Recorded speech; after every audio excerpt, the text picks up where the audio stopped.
Understanding statistics questions is becoming increasingly more important on the SAT because they ask questions about mean, standard deviation, about sampling populations, and also about margin of error. So what is margin of error?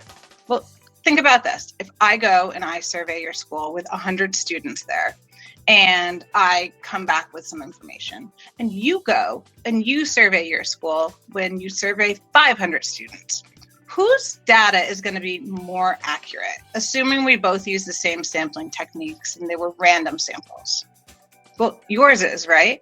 Because you surveyed a larger population, so it's going to better represent the entire school there. This is assuming you have a school with more than 500 kids. So if you have a larger population that you're sampling, you are going to have a smaller margin of error. Does that make sense? Let's take a look at this problem here.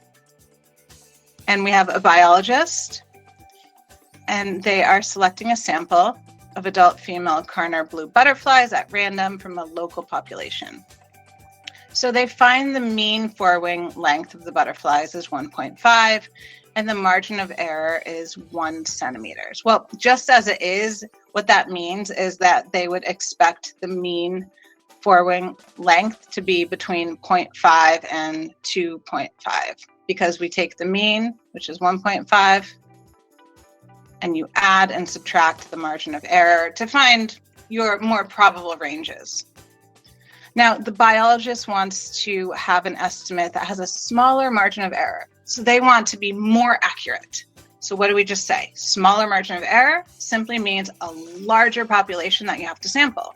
So looking at the answers here, it's not using a different tool to measure.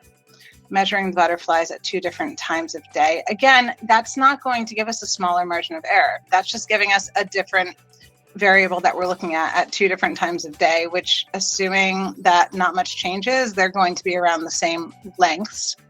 Selecting and measuring only the butterflies that look the smallest. Well, that is not a random sample, and that's not going to be accurate at all. So definitely not C.